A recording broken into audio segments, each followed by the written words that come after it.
Hi, I'm Tim. Welcome to our channel and thanks for logging on. If you enjoy these videos, do me a favor and subscribe to our YouTube channel right here at Watchbox Reviews. I'd really appreciate it. I promise to update every day.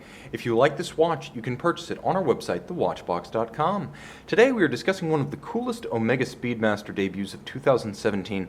This is the Omega Speedmaster Racing Coaxial Chronograph, a master chronometer 44.25 millimeters in stainless steel. It's a big watch with a sporty spirit, a splash of color, and excellent ergonomics for a small wrist. So my wrist is 16 centimeters in circumference, and though it's just over 44 millimeters in diameter, this watch fits well. The thickness is considerable. As you'll find, this watch, 15.3 millimeters with a cantilevered tachymeter, is rather tough to slide underneath a dress cuff. It should be okay with a jacket, but not a very tight cuff beneath. But it's the lug-to-lug dimension that defines this as a fundamentally wearable watch on a small wrist. You'll find 49.8 millimeters lug-to-lug. This watch can be worn on a wrist as small as 14 centimeters in circumference, provided your wrist is more oval than round. The timepiece features a lug spacing of 21 millimeters, so if you wish to accessorize with a strap, and I think it would look awesome on black with a contrasting orange stitch, 21 millimeters is the size that you'll specify. The bracelet is nicely made. Every 3-link sports style design will find itself compared to the Rolex Oyster bracelet because that is the standard in the sports watch class, and the 3-link design has been a long-time Rolex signature. That said, this one is not terribly derivative of Rolex, as the individual links are more distinct with larger spacings between them and more tumble home side to side than you'll find on the more squared off Oyster links. You'll also note the artful use of small intermediate polished sections, and on the underside, this one has far larger gaps to avoid pinching skin, pulling hair, or trapping heat than even the vaunted Oyster. Removable links sized with screws, and a clasp that is not only soundly made, being milled out from the solid and blessed with twin trigger release, but you will note it features a push-button slider for 9.6 millimeters of incremental adjustment internal to the clasp, so you have the ability to fine-tune without removing links. You can actually do both, remove links and fine-tune, but it's that on-the-fly push button that you'll appreciate during hot weather, cold weather, or times when your wrist size is altered. Note the polished bevel down the flank of the clasp. Although Omegas are machine finished and machine adjusted, you appreciate the attention to detail by the industrial designers. These are anything but easy default design choices. Everything you see here, whether by machine or man, costs money. And you get that same impression looking at the case. Now, it's a sheer side with a longitudinal satin finish and polished bevels. You know it well.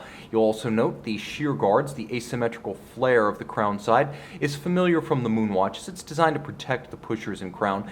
The tachymeter may look familiar in that it is a calibrated unit designed for gauging the speed of something moving very fast between two fixed points, such as a standing kilometer. But you may not note that it is a ceramic tack, so it's highly scratch resistant. This is the anodized aluminum, anything but the anodized aluminum of the Moonwatch. This one's built for the long haul. The dial features the checkered flag seconds and minute hashes. The individual hashes emulate the look of a checkered flag, but they are actual individual calibrations, making it easier to read the chronograph's fractions of a second when you stop it in place. Mono counter at 3 o'clock for concentric scales, coaxial hours and minutes, allowing the dial to be a vintage-inspired twin register, nicely anchored by a date at 6 o'clock. The hands you see in metal, as well as the indices in metal, are white gold because this is a flagship piece, and the dial base is matte for high contrast and anti-reflective qualities that entails. You will note that with the shocks of orange on the hands at center, contrast is superb, and you can't help but notice that chronograph functions are read using white hands for high contrast and easy distinction from the time of day.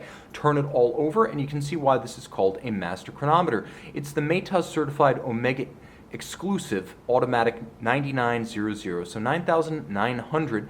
It's the successor to the old 9300. That was a coaxial chronometer. This is a coaxial master chronometer. What's the difference? Well, the new one is both a COSC chronometer, so it's still the COSC standard, but then it's tested as a fully cased up watch for water resistance, anti-magnetism, power reserve, winding efficiency, and rather than the 5-position test of the COSC, this movement is tested in 6 positions as a complete watch before going to market. Full balance bridge and a free-sprung index give you shock resistance, a silicon hairspring gives you anti-magnetism, and you will note there is a column wheel structure You can see it through the skeletonized bridge, the column wheel making for crisp actuation of the chronograph, the vertical clutch engagement system making for smooth actuation of the chronograph seconds hand. You will note, thanks to the vertical clutch, not only does it not jump or stagger when you start it, but because the vertical clutch has no additional wear, tear, or toothed engagement to run down your watch's functional condition, you can just leave the chronograph running full time if you prefer to have center hour, minutes, and seconds. Just ignore the sub-register, leave the chrono running if you prefer. Now the watch does feature hacking seconds as well as a time zone function, so you can see the watch continues to keep time while I'm able to adjust the hour hand, and I'm able to adjust the date forward or backwards as I jump time zones. This is the time zone traveler function. Now if you do wish to adjust everything in sync and stop the seconds hand, activate hacking seconds by pulling the crown to extremity, and now you are in the setting mode, the stop seconds mode. This is a phenomenal movement. And I haven't even gotten to the best part. If you want to put this one down for 2 days, you can do so, because with a 60-hour power reserve, this one can easily continue to run past a day or two. 54 joules, all of them minutely tuned for utmost performance, longevity, and reliability. This is the Omega Speedmaster coaxial chronograph racing dial, available on the Watchbox. And I'm back with the Omega Speedmaster racing dial, the coaxial chronograph master chronometer. See it by the light of day and make it yours on the Watchbox.